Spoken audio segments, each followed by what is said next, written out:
So Pete Hegseth is, I think, still on his way to being confirmed. We've been watching McConnell, Murkowski, Collins, and Ernst, 4 Republican senators who should vote for him, but have reportedly been on the fence.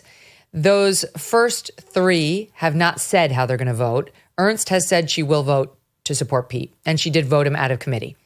So we're still question marking those 3, but we don't really care because if that's the only 3 he loses, then it's a tie in the Senate, which J.D. Vance would cast the deciding vote on, and Pete would get in. But as the Senate slow rolls the final vote, the Democrats are saying, we need more information, we need more time, blah, blah, blah, on Pete. You get an 11th hour submission now from, I want to make sure I have it right. Pete has a brother. He has a couple brothers, but this is the lesser known brother. And the brother's, not the brother's wife, but the brother's ex-wife, who is a far left Democrat. I've talked to people who know her, who never liked Pete, comes forward to say he was some sort of an abuser of Pete's second wife, who's not her sister. They both married into the family. So this woman was married to the one brother of Pete, and Samantha Hegseth was Pete's second wife. And this woman says he's an abuser. And I know that because my some 8 years married to the brother mostly overlaps Pete's marriage to Samantha. And Samantha it was to the point where Samantha had a code word where she would text it to me if she thought she was in trouble, like inside the house. And in fact, she did text me the code word one time. And so Pete, and that signifies that she was afraid of Pete. Well, okay, let's hear the rest of the story. What happened next?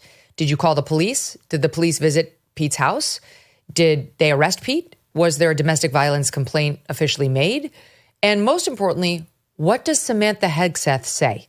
Because we don't know you, weird ex-sister-in-law who's a far-left progressive Democrat trying to stop Pete. But the ex-wife, Samantha, certainly does know Pete. So what does she say?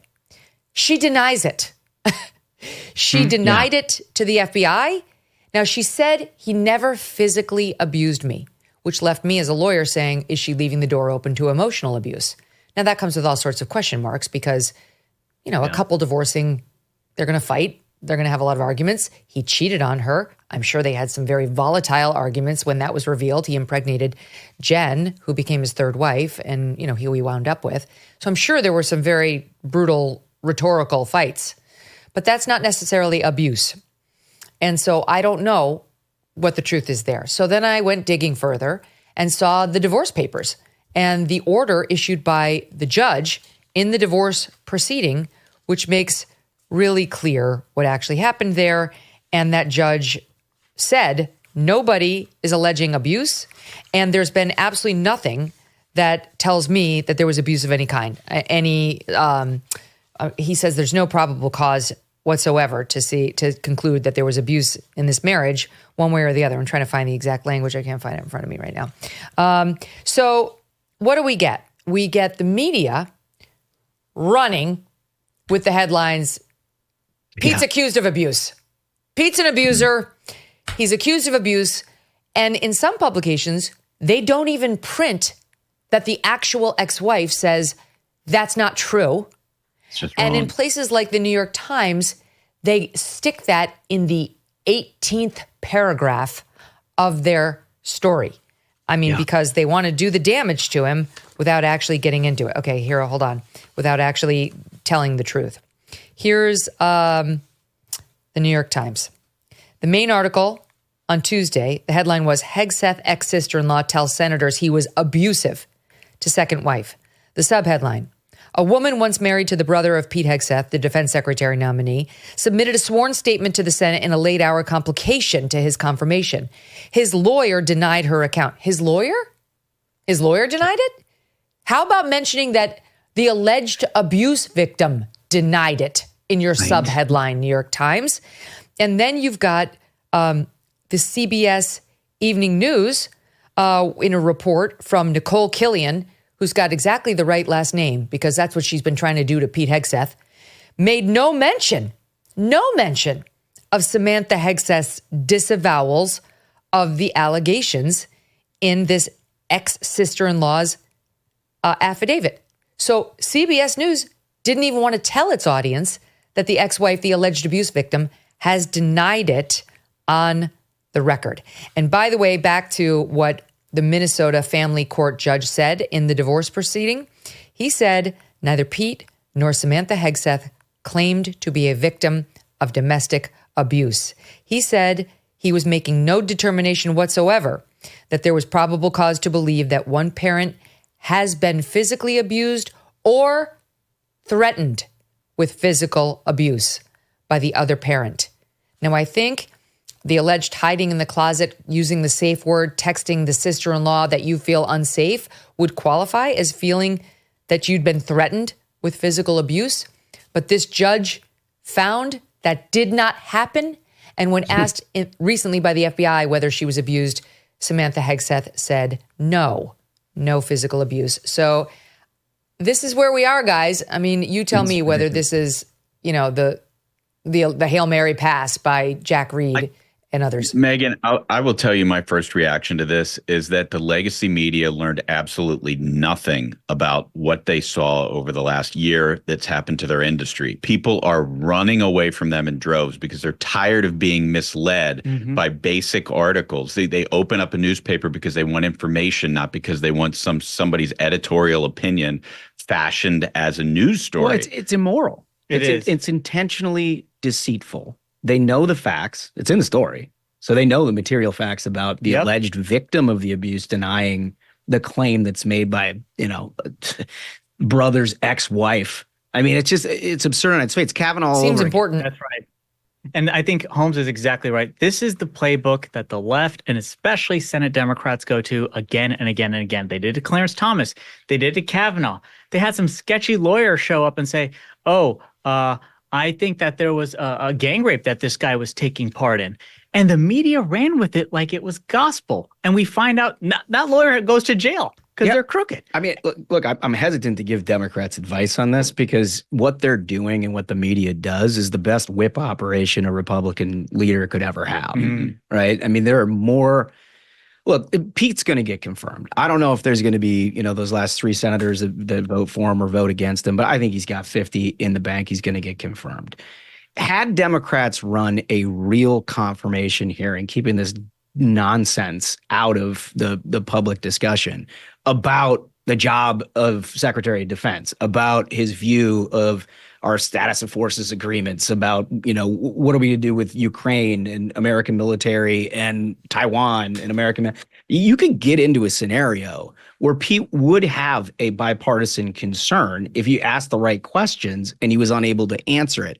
This is not it. I mean, if those three didn't vote for him, I can promise you it's not because of a story like that. By going back to that well time and time again, all they've done is make Republicans react to everything that comes out like this in a way they just circle the wagons. Yep. No more questions. I don't need to hear any more. I know what you're trying to do to him. You did it to Brett Kavanaugh. Right. Exactly right. So they're obsessed. And these reporters, like I mentioned, this woman, Nicole Killian at CBS, who has been so unfair to him from the get-go with the alleged rape allegation, which now just gets short-formed by all of these media outlets too. Accused by rape and signed a settlement. Accused of rape, denied. They mentioned he denied it. They don't talk about any of the holes in this woman's case. The fact that the police chose not to pursue it after doing a full investigation. The fact that she claims she was given a date rape drug, but was seen on camera and by 3 independent witnesses and her husband on the back end within a period of 2.5 hours, totally fine, sober, and not drugged. That's not how the date rape drug works, people. None of that gets mentioned. It's just, think about it. As a man, you get accused by this woman in what appears to be an obvious lie, an obvious made-up claim of rape. And then every publication, as you get the nomination of your lifetime, just short forms it to accused of rape and paid a settlement. Accused of rape. He was accused of rape.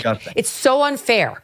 So anyway, this Nicole Killian has been doing this to him from the beginning. I'll just give you an example of this woman's reporting, who decided to omit the fact that Samantha Hegseth has denied it from her CBS News report. Here's an example of her on the rape allegation. I don't know the young lady. Oklahoma Senator Markwayne Mullin said Hegseth addressed the allegation in their meeting. I don't think there's any way in the world you're going to say that this was a sexual assault. What makes you so confident about that? Have you read the report? I actually have. I've got it right here. I read the report too. It's pretty clear that of what took place. It was pretty clear that it was. She definitely wasn't drugged to a room. It was two people flirting with each other. Well, it also said she couldn't get out of the room. Well, that's one person's opinion. Look how smug she is. Unbelievable. Sorry, Oh, smug. I have the right here. No, like she's somehow got greater expertise than a prosecutor, detective in a sheriff's office. Increased tariffs on our trade partners, tax cuts, and regulation changes. There's a reason why gold is a diversification tactic now more than ever. Birch Gold is releasing their ultimate guide for gold in the Trump era with a foreword by Donald Trump Jr. To get your free copy, along with Birch Gold's free information kit on gold, text MK to the number 989898. Here are the facts. The national debt continues to increase. Our interest payments on the national debt continue to increase. So gold is an important option, and it can be your hedge against a weakened dollar. Birch Gold can convert an existing IRA or 401k into a tax-sheltered IRA in gold. Text MK to 989898 for your free copy of the ultimate guide for gold in the Trump era. There's no obligation, just information. With an A+ rating from the Better Business Bureau, countless 5-star reviews, and thousands of happy customers, find out more about Birch Gold. There is a reason so many people love these guys and take all or just a small part of their existing IRAs and move them over into gold with Birch. Text MK to the number 989898 today. Thanks so much for watching. If you like what you just saw, hit the subscribe button for more clips and full episodes.